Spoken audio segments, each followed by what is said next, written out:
कहते हैं कि हर इंसान को अपने किए हुए पापों की सजा जरूर मिलती है।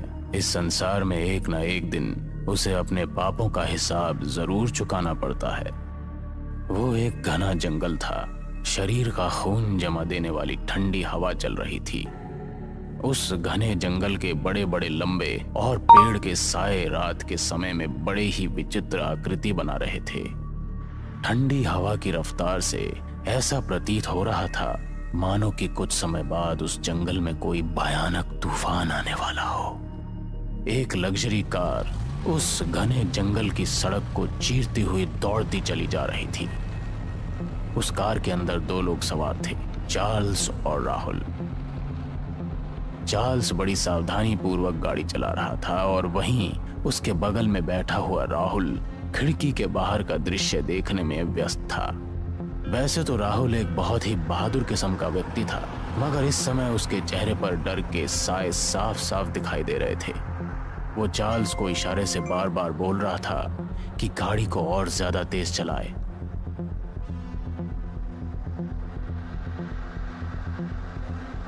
राहुल के बार बार बोलने पर चार्ल्स ने अपनी गाड़ी की स्पीड तेज कर दी थी, मगर रात के समय में वो ज्यादा गाड़ी की स्पीड तेज नहीं कर सकता था।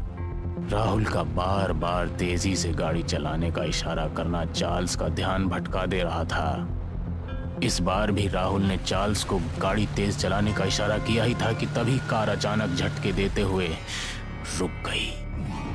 चार्ल्स को ऐसा लगा मानो किसी अदृश्य शक्ति ने उसकी कार के स्पीड ब्रेक लगा दिए हों।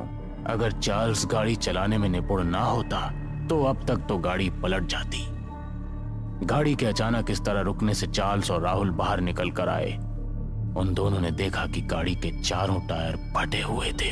कड़कती हुई सर्दी में भी उनके माथे से पसीने की बूंद टपकने लगी। वो दोनों कार के चारों टायरों को हैरत भरी नजरों से देख रहे थे, मानो कि उन्हें विश्वास ही नहीं हो रहा था कि एक साथ गाड़ी के चारों टायर कैसे पंचर हो सकते हैं। जबकि रोड बिल्कुल साफ और चिकना पड़ा था। वो दोनों ये सारी बातें गहराई में सोच ही रहे थे कि तभी अचानक उन दोनों को ऐसा लगा जैसे कि कोई बहुत टाइगर की रफ्तार से उनके सामने से निकलकर जंगल के अंधेरे की गहराइयों में खो गया। उन दोनों का ध्यान कार के टायरों से तुरंत हटकर जंगल की ओर जाने वाले उस अदृश्य प्राणी की तरफ लग गया। कोई तो था जो बड़ी फुर्ती से उन दोनों के सामने से निकलकर अंदर गया था। अब दोनों के चेहरे की लकीरें साफ साफ झलकने लगी। वो सोचने लगे, इस घने जंगल में क्या वो सुबह तक जीवित भी रह पाएंगे या नहीं, क्योंकि जंगल बहुत घना था और दूर दूर तक आबादी का कोई नामो निशान नहीं था। अचानक उन दोनों को जैसे कुछ याद आया। उन दोनों ने अपनी जेब से तुरंत मोबाइल निकाल लिए, मगर मोबाइल की स्क्रीन को देखकर उनके चेहरे और ज्यादा निराश हो गए, क्योंकि मोबाइल की स्क्रीन पर नेटवर्क का नामो निशान ही नहीं था। वो किसी को मदद के लिए कॉल भी नहीं कर सकते थे। चारों ओर अजीब सा कोहरा छाने लगा था। इसी कोहरे के बीच अचानक चार्ल्स की नजर जंगल के बीचों बीच बने हुए एक बहुत बड़े मेंशन हाउस पर चली गई। जंगल में बने हुए मेंशन हाउस को देखकर चार्ल्स की आंखों में विस्मय की परछाइयां लहराने लगी, मगर दूसरी तरफ उसे थोड़ा सही भी महसूस हुआ, या ये सोचकर कि आधी रात के वक्त जंगल में रात बिताने का उन दोनों का कोई सुरक्षित स्थान तो मिल गया। चार्ल्स ने राहुल की ओर देखकर कहा कि हम दोनों को रात उस मेंशन हाउस में गुजार लेनी चाहिए। सुबह हम किसी को भी मदद के लिए बुला सकते हैं। तो वहीं दूसरी तरफ राहुल किसी भी हाल में उस मेंशन हाउस की ओर जाने के लिए तैयार ही नहीं था। राहुल का कहना था कि कुछ क्षण पहले ये जंगल वीरान नजर आ रहा था, अचानक ये मेंशन हाउस कैसे उत्पन्न हो गया। राहुल की बात सुनकर चार्ल्स राहुल के कंधे पर हाथ रखते हुए बोला कि हो सकता है कि ड्राइविंग की वजह से हम दोनों इस मेंशन हाउस को ना देख पाए हों। जो भी हो, हमारे पास उसके अंदर जाने के अलावा और कोई रास्ता नहीं है। अगर हम दोनों उस मेंशन हाउस के अंदर नहीं गए तो यहाँ पर कुछ भी हो सकता है। चार्ल्स की बात में राहुल को दम नजर आया। राहुल ने मेंशन हाउस की ओर जाने की हामी भर दी। वो दोनों धीरे धीरे कदमों से उस मेंशन हाउस की ओर बढ़ने लगे, मगर जैसे जैसे उनके कदम बढ़ रहे थे उन दोनों को अपना दिल डूबता हुआ सा महसूस हो रहा था। पता नहीं क्यों उसे वो मेंशन हाउस उन्हें बहुत ही जाना पहचाना मालूम पड़ रहा था।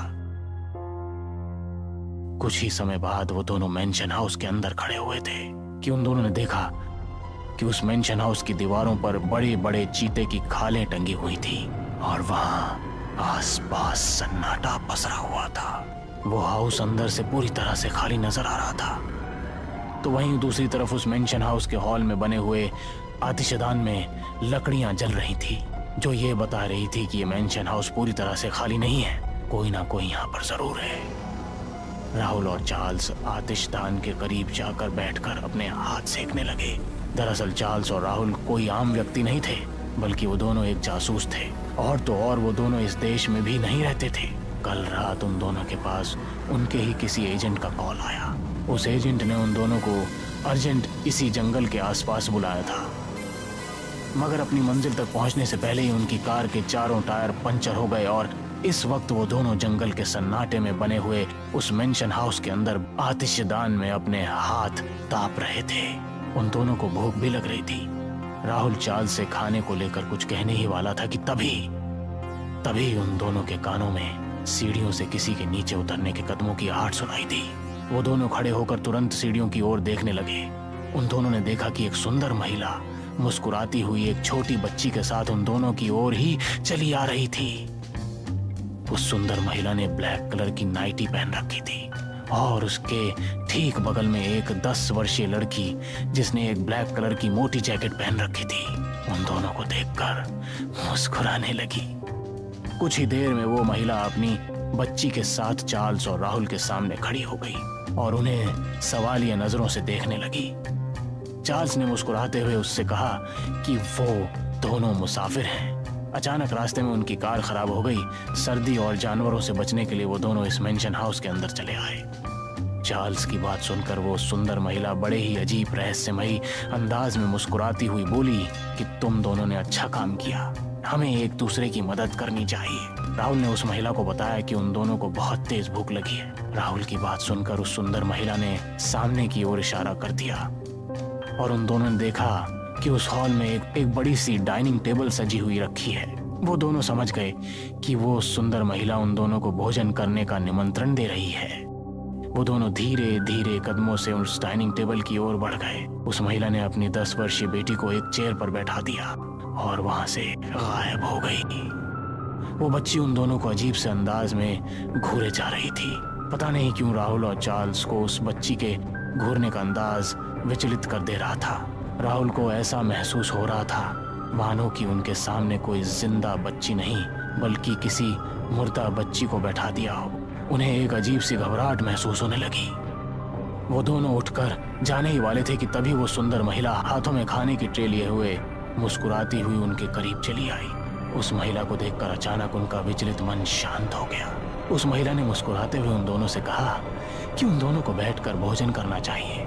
उसने ये भी कहा कि भोजन करने के बाद अगर वो चाहें तो सामने वाले रूम में सुबह तक रुक सकते हैं। सुबह तक उसका ड्राइवर आ जाएगा और वो उन दोनों की कार की रिपेयरिंग करवा देगी। ये सुनकर उन दोनों को बहुत शांति मिली। वो दोनों चुपचाप शांति से भोजन करने लगे। भोजन करने के दौरान ही अचानक राहुल और चार्ल्स की नजर उस बच्ची पर चली गई। उस बच्ची को देखकर उन दोनों की आंखें दहशत और डर से फटी की फटी रह गई। उन दोनों ने देखा कि उस बच्ची का चेहरा पूरी तरह से काला पड़ चुका था और उसकी आंखों से खून टपक रहा था। ये देखकर उन दोनों की चीख निकल गई। अचानक उन दोनों के कानों में किसी औरत की गुर्राहट भरी हंसने का स्वर टकराया। उन्होंने देखा कि वो सुंदर महिला एक बहुत ही भयानक रूप में परिवर्तित हो चुकी थी। तभी कोई टाइगर की रफ्तार से उनके सामने आकर खड़ा हो गया। उस व्यक्ति को देखकर उनके बदन में डर की कंपकपी छूटने लगी। वो व्यक्ति कोई और नहीं बल्कि उनका पुराना साथी टाइगर था। वही टाइगर जिसे राहुल और चार्ल्स ने धोखे से मार दिया था। राहुल और चार्ल्स ने जैसे ही अब उस सुंदर महिला और उस बच्ची को देखा, उन्होंने देखा अब उनके सामने उनके भयानक चेहरे टाइगर के कि पति पत्नी और बच्ची के रूप में परिवर्तित हो गए। ये देखकर उनके होश उड़ गए। राहुल और चार्ल्स अविश्वास भरी नजरों से टाइगर की ओर देखे जा रहे थे। टाइगर को अपने सामने देखकर चार्ल्स और राहुल चीखते हुए बोले कि ऐसा कैसे हो सकता है, हम दोनों ने तुम्हें और तुम्हारे परिवार को जंगल में मारकर फेंक दिया था। मगर चार्ल्स के चीखने पर टाइगर के चेहरे पर कोई भी भाव नहीं आए। वो अजीब से बड़े भयावह अंदाज में उन दोनों की ओर देखकर हंसते हुए बोलने लगा कि उन दोनों की मौत उन्हें यहाँ तक खींच लाई है। उन दोनों को याद आ गया कि उन दोनों ने टाइगर और उसके परिवार को मारकर इसी जंगल के आसपास कहीं फेंका था, कि उस समय इस मेंशन हाउस का कोई वजूद ही नहीं था। वो दोनों समझ गए कि वो एक भूतिया मेंशन हाउस और मरे हुए लोगों में फंस गए हैं, जिन्हें उन दोनों ने ही मारा था। अचानक टाइगर का चेहरा देखते ही देखते बेहद भयानक हो गया। वो तीनों अपने भयानक चेहरे लेकर बुरी तरह से राहुल और चार्ल्स के सामने चीखने लगे। उनकी चीखों का शोर इतना ज्यादा था, उन दोनों ने अपना कान बंद कर लिए। उनकी चीखों में एक अजीब सी विचित्रता थी। जैसे तीनों अपने भयानक चेहरे और बड़े भयावह मुंह से चीखते जा रहे थे, राहुल और चार्ल्स को ऐसा महसूस हो रहा था जैसे कि उनके शरीर से कोई उनका रक्त खींच रहा हो।